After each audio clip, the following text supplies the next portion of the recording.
बोले श्रीमद् भागवत महापुराण की जय। पति के पावनी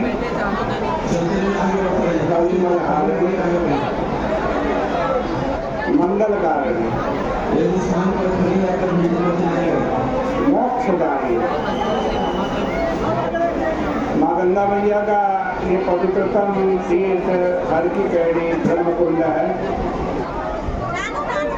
प्रतिदिन आप श्रीमद् भागवत जी की चर्चा श्रवण कर रहे हैं। श्रीमद् भागवत जी के एकादश स्कंध का आज 12वां अध्याय प्रारंभ कर रहे हैं। भगवान उद्धव जी को उपदेश दे रहे हैं। भगवान ने कहा कि उद्धव जी सुनो, मैं योग, सांख्य, धर्म, स्वाध्याय, तपस्या, त्याग, निष्ठा को, दक्षिणा, व्रत, यज्ञ, छंद, तीर्थ,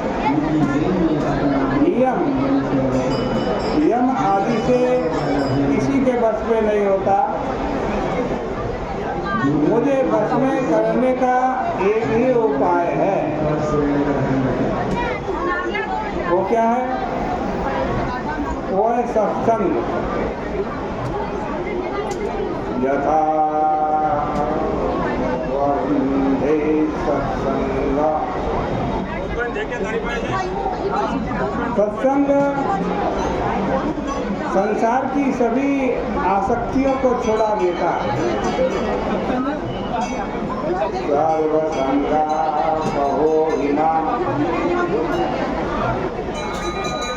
असल में साधु का स्वभाव जो होता है वो इतना मीठा है, उसकी वाणी इतनी मधुर है, उसका हृदय इतना सरल है कि जो भी उसके संपर्क में आता है वह उसी का हो जाता है। संसार के लोग तो ताना मार मार करके बोलते हैं,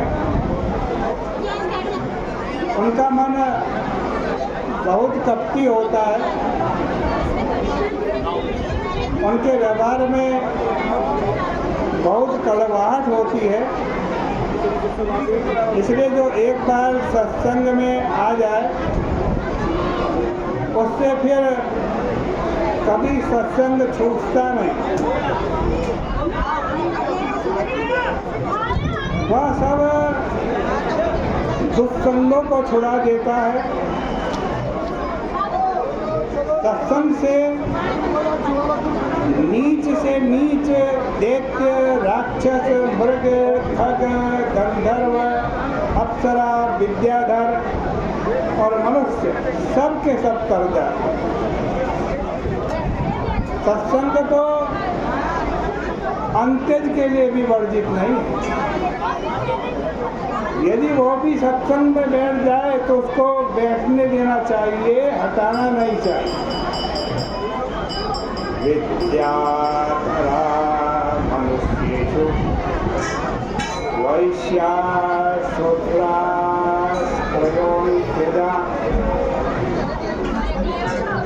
रजस्तमः तपतयः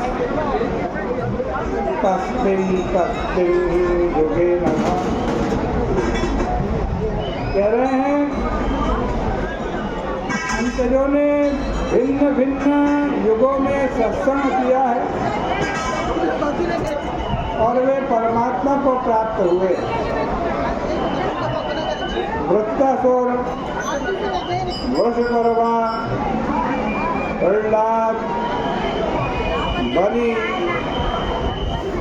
बाण, मय, विभीषण, सुग्रीव, हनुमान, जाम्बान, गज, गीध, धर्मव्यास, कुब्जा, ब्रज गोपी, यज्ञ पत्नियां आदि सबने सत्संग के प्रभाव से ही भगवान कह रहे मुझे प्राप्त किया है। वे कुछ पढ़े लिखे नहीं थे, बड़े बड़े ग्रंथ लेकर कहीं पढ़ने के लिए नहीं गए।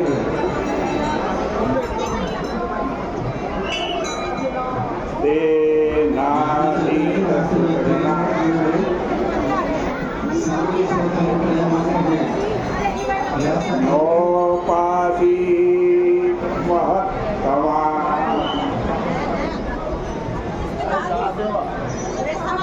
अव्रता तप्त तपसा सत्संगान मामुपागता। उन्होंने श्रुति का अध्ययन नहीं किया था, परंतु मैं उनको सत्संग से मिल गया भगवान में। बात यह है कि सत्संग में सब शास्त्रों का सार मिल जाता है। सत्संग किया तो सब शास्त्रों का सार मिल जाता है। जो बात शास्त्रों के पढ़ने से हृदय में साक्षात अपरोक्ष निरावृत नहीं होती, उसका निवारण 5 मिनट में सत्संग से हो जाता है। गाय, खग, नाग, मृग आदि तो केवल भाव से मुझे उन्होंने प्राप्त कर लिया। जो वस्तुतः सांख्य, दान, व्रत, तप, स्वाध्याय से नहीं मिलता,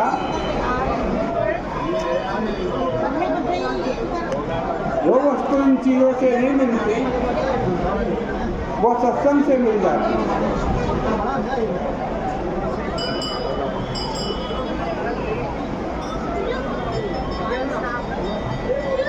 भगवान कह रहे हैं कि मैं जब अक्रूर के साथ वृंदावन से मथुरा चला गया, तब गोपियां इतनी व्याकुल हो गई कि उन्होंने जो रास रात्रियां क्षण भर के समान